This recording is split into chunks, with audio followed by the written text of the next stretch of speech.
मित्रांनो नमस्कार. हा आहे मोहन हवालदार साठवणींचा पिटारा आणि मी तुम्हाला घेऊन आलो आहे मलकापूर आंबा नजीकच्या चांदोली गावामध्ये. हा आहे चांदोलीचा डोंगर आणि मी बसलो आहे डोंगर पठारावर. माझ्या आजूबाजूला तुम्हाला ज्या वनस्पती दिसतात त्यांची पानं तजेलदार, हिरवीगार, लांब सडक. तुम्हाला वाटेल की ही अशोकाची झाडं आहेत. ड्रोपिंग अशोकाची पानं जशी असतात साधारण त्या पद्धतीची पानं असलेल्या असंख्य वनस्पती इकडं आजूबाजूला तुम्ही पाहताय.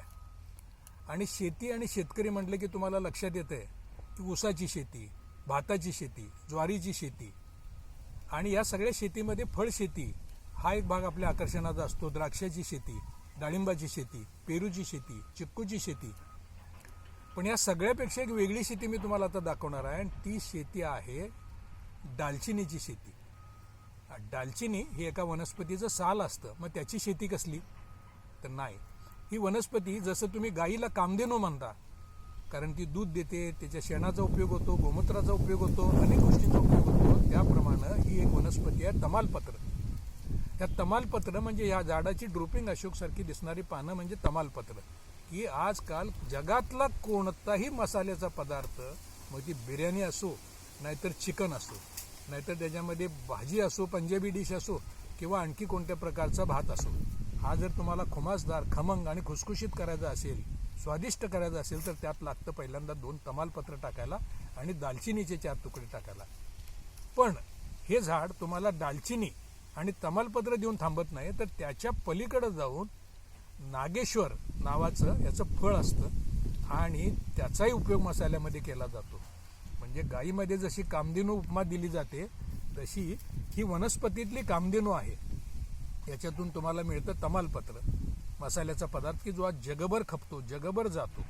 आणि अशा प्रकारची शेती करणारे एक अतिशय वेगळ्या प्रकारचे शेतकरी मी तुम्हाला भेटवणार आहे. ही शेतकरी आहेत की ज्यांनी सुरुवात केली कापडाच्या दुकानामध्ये सेल्समन म्हणून. आश्चर्य आहे ना? कापडाच्या दुकानामध्ये सेल्समन, नंतर टायरचा व्यापार, नंतर हॉटेलमध्ये रेस्टॉरंट, हॉटेलमध्ये लॉजिंग, त्याच्यानंतर पुण्यासारख्या ठिकाणी कोल्हापुरातून जाऊन ज्यांनी कन्स्ट्रक्शनच्या लाईनमध्ये जम बसवला 2000च्या सालामध्ये, असे हे शेषमल कर्नावट. आणि या शेषमल कर्नावटांनी गेल्या 25 वर्षामध्ये शेतीचा प्रयोग केला असं जर मी सांगितलं तर तुम्हाला आश्चर्याचा धक्का नाही का बसणार?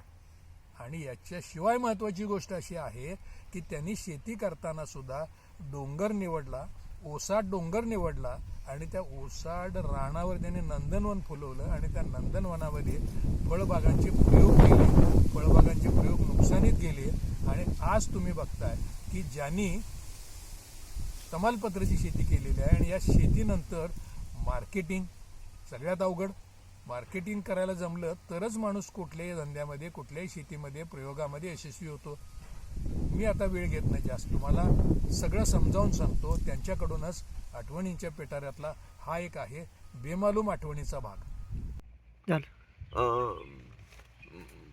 मी माझी करिअर टायरचं दुकान, आमचं कापडाचं दुकान ह्याच्यातून मी सुरुवात केली. यश पण मिळवत गेलो.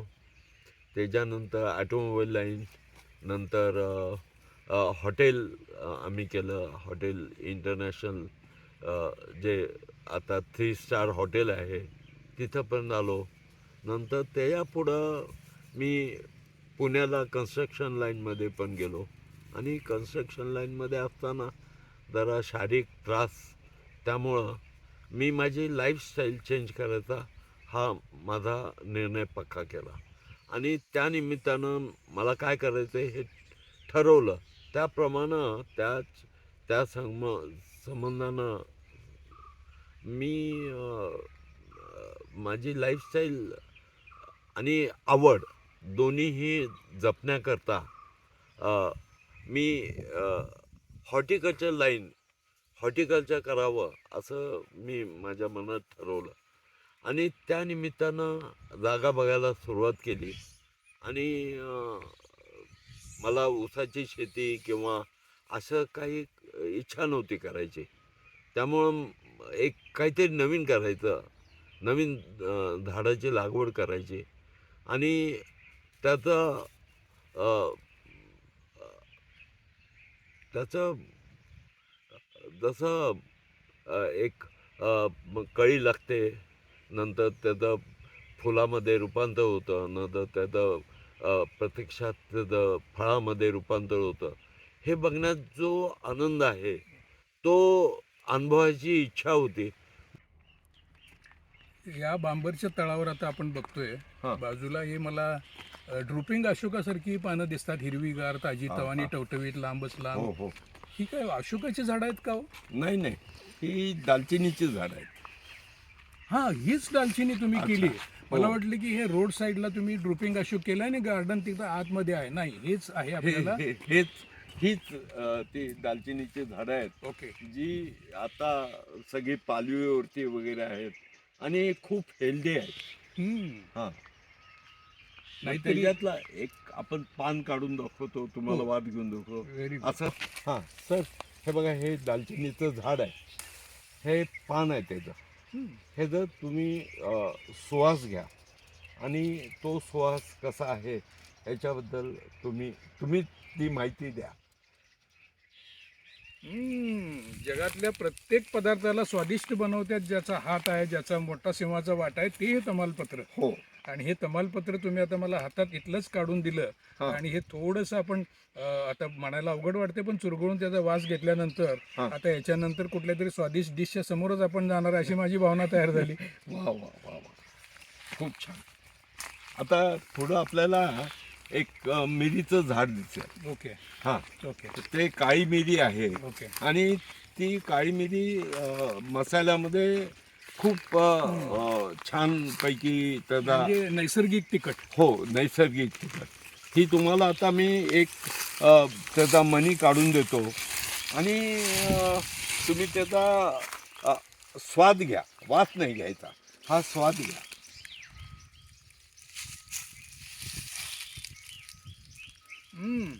हे काय बघा, छान चटका हे आहे. हे हे मिरीचे हे लगडलेले हे आहेत, जसे द्राक्षाचे हे लगडलेले लगडलेले असतात. असतात. हा, इकडे तसं हे मिरी ही लगडलेली आहे. आता ही हिरवी आहे, ही मॅच्युअर झाल्यानंतर काळी होते त्याच्यामध्ये. नाही नाही, ही मिरी आपण आता हे लाल झाली आहे. हा, ही आता काढायची, हम्म, नंतर हे जे मणी वेगळे करायचे. हम्म. मणी वेगळे केले की ते मिठाचं पाणी एक करायचं थोडं हो, आणि त्यामध्ये एक 5 मिनटं बुडवून ठेवायची आणि ते सुकवायची. म्हणजे याची प्रोसेस हां, आहे. ही जी प्रोसेस Process आहे आणि त्या प्रोसेसमधून मग काळी मिरी तयार होते. तयार होते. हां, तर काळी मिरीला तसं मार्केट पण छान आहे, सुंदर आहे. आणि हे खूप आणि म्हणजे 2 पैसे मिळून पण मिळून देतात. पण देतात.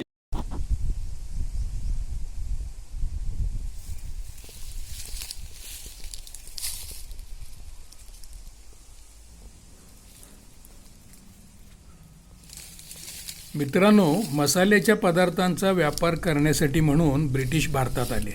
ते चक्क त्यांनी आपला देश ताब्यात घेतला. 150 वर्ष आपल्यावर राज्य केलं. हा इतिहास तुम्हाला माहितीच आहे. तर या मसाल्याच्या पदार्थांच्या उत्पादनात भारत प्रथमपासूनच आघाडीवर आहे. या पदार्थातील तमालपत्र हाही अर्थातच मूळचा भारतीय वृक्ष आहे. बे लॉरेल अशी त्याची ओळख आहे. आणि भारताच्या प्रमाणेच Indonesia, California, Mexico, West Indies आणि इतरत्र हा वृक्ष होतो. मात्र भारतीय तमालपत्र हेच आहे दर्जेदार. ते आहे दुप्पट लांब, ऑलिव्ह हिरव्या रंगाचं आणि दालचिनीसारख्या पण सौम्य चवीचं.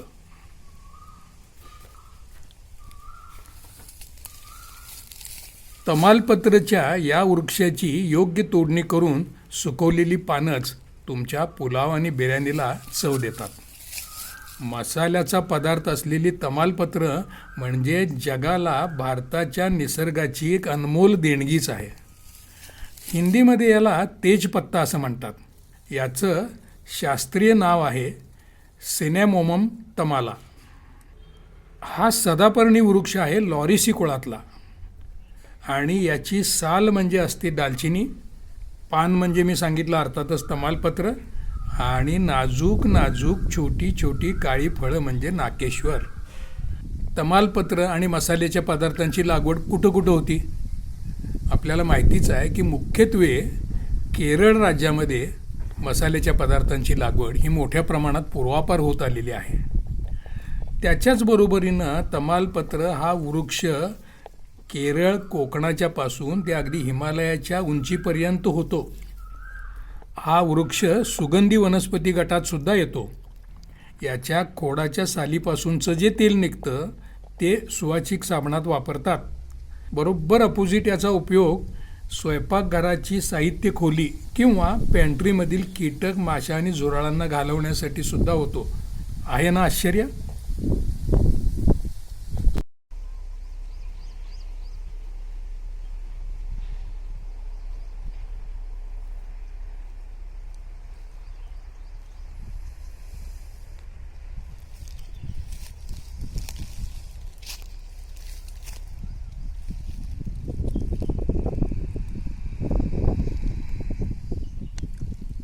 तर मित्रांनो, हे आहेत कोल्हापूरचे शेषमल कर्नावट, व्यापारी, उद्योजक आणि बिल्डर. पण आत्ता त्यांचं मी एक वेगळं रूप तुम्हाला दाखवतोय. ते आहे शेतकरी म्हणून. पण साधेसुधे बागायती शेतकरी नव्हे, तर डोंगर रांगेत त्यांनी केलेली आहे तमालपत्राची शेती. आणि मी आता या ठिकाणी त्यांच्या सहवासात आहे बांबर पठारावर. बांबर पठार हे सह्याद्रीतलं एक पठार आहे आणि हे पठार आहे आंब्याच्या नजीक, मलकापूर आंबा, की जो घाट नंतर उतरून रत्नागिरीला जातो त्या ठिकाणी. तर या व्यवसायात शेषमल कर्नावट कसे आले याबद्दल त्यांनी तुम्हाला माहिती दिली.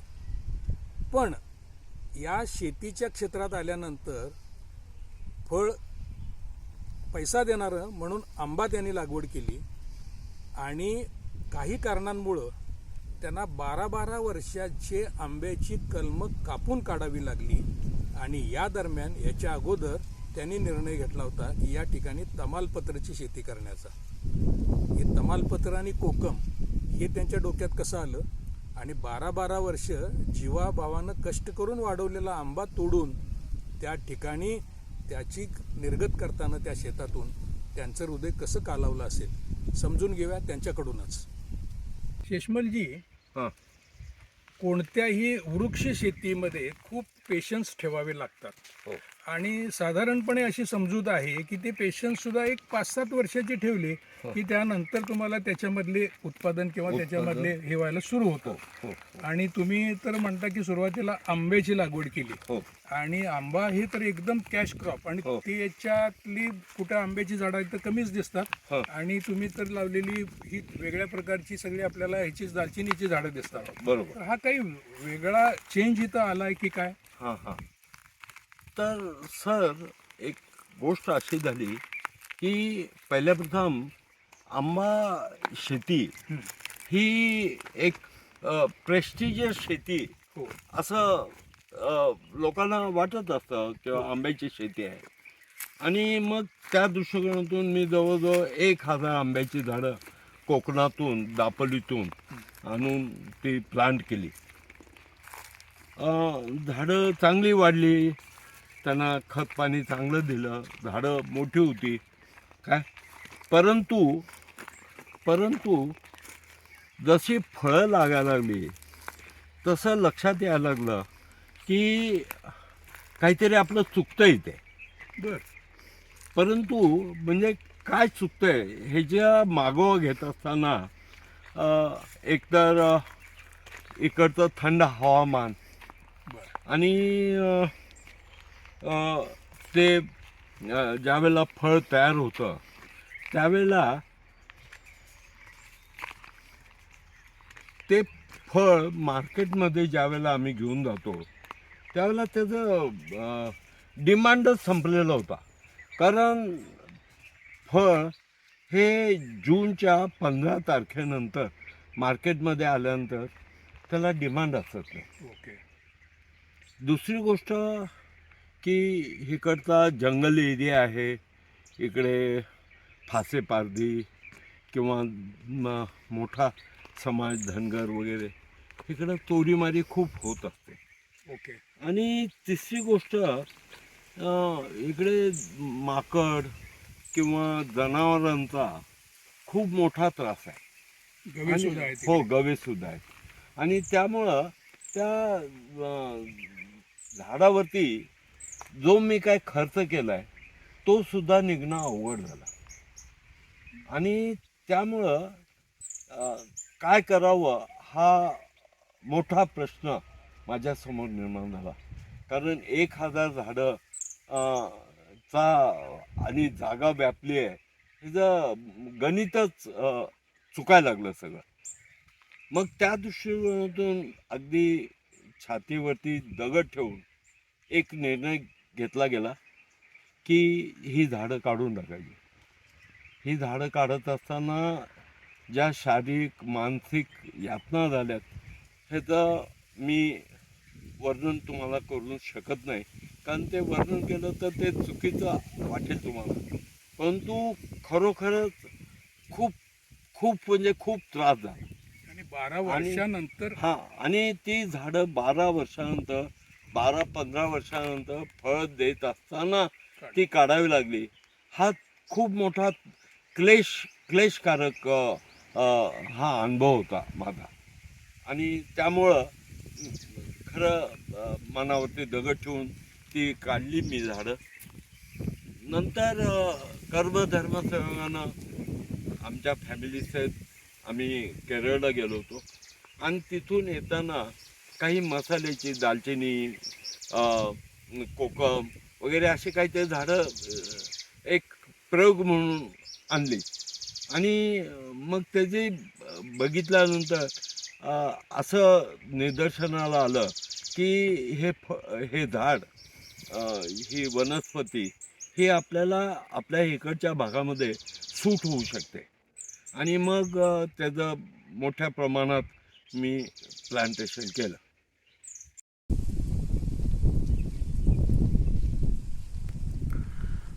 तर मंडळी, आपण आलो आहोत शेषमल कर्नावट यांच्या पहाडी शेतावर. आणि हे आहे तमालपत्रच्या सदापर्णी टवटवीत वृक्षांनी बहरलेलं. इथल्या पूर्ण वाढ झालेल्या झाडांची उंची अगदी 25, 30, 35 फुटापर्यंत आहे. आणि तमालपत्रच्या या झाडांचा खोडांचा परीघसुद्धा चांगला 2-2 आणि 4-4 फूट असा वाढत जातो. इथं नित्य नवीन लागवडीसुद्धा होत राहतात. आणि त्याच्यामुळं या डोंगर पठार आणि उतारावर तमालपत्रचे लहान, मध्यम आणि पूर्ण वाढ झालेले वृक्ष तुम्हाला पाहायला मिळत आहेत. पण एक गोष्ट अगदी लक्षात ठेवा खुणगाट म्हणून, की वृक्ष शेती ही सोपी नाही बरं. अहो, काजू असो की तमालपत्र, पेरू असो की नारळ, सुपारीवर चढवलेली कार्यामेळीची वेल असो, चिक्कू असो की आंब्याची बाग, या बागेत, शेतात आणि डोंगरावर तुम्हाला सतत काम करावं लागतं. नाहीतर घाणेरी या बागा फस्त करतात. घाणेरी म्हणजे नको त्या वनस्पती, तण वगैरे ते झाडाला घेरतं, वर चढतं. आणि या विविध विजातीय गोष्टींच्या आक्रमणानं झाड अगदी जेरीला येतं. अशा मग बागाच्या बागा काढून टाकाव्या लागल्याची उदाहरणं आहेत. हे लक्षात घेऊन शेषमल कर्नावट आणि त्यांची टीम या बागेची सतत काळजी घेते. यंत्राच्या साहाय्यानं इथलं गवत काढलं जातं, झाडांच्या भोवती रिंगण घातलं जातं, झाडाला योग्य ते औषध पाणी केलं जातं. ऊसाच्या पिकाप्रमाणे आळस याला चालत नाही. तर तमालपत्र शेतीच्या माहितीच्या आठवणीचा या भागाचा मी मित्रांनो करतो या ठिकाणी पूर्वार्ध. आपण भेटूया लवकरच उत्तरार्धामध्ये. अजून बरीच माहिती आपल्याला घ्यायची आहे. लागवड कशी झाली, वाढ कशी झाली, तोडणी कशी होती आणि तमालपत्राच्या मार्केटिंगचं चॅलेंज आणि ते चॅलेंज काय आहे आणि ते कर्नावटांनी कसं स्वीकारलं. आणि सगळ्यात महत्त्वाचं म्हणजे तुम्ही जर तमालपत्र करू इच्छित असाल तर तुम्हाला मदत करण्यासाठी हे शेषमल कर्नावट अगदी धावून येणार आहेत. त्याबद्दल पण ऐका त्यांच्याकडूनच. तोपर्यंत मला परवानगी द्या. धन्यवाद आणि नमस्कार.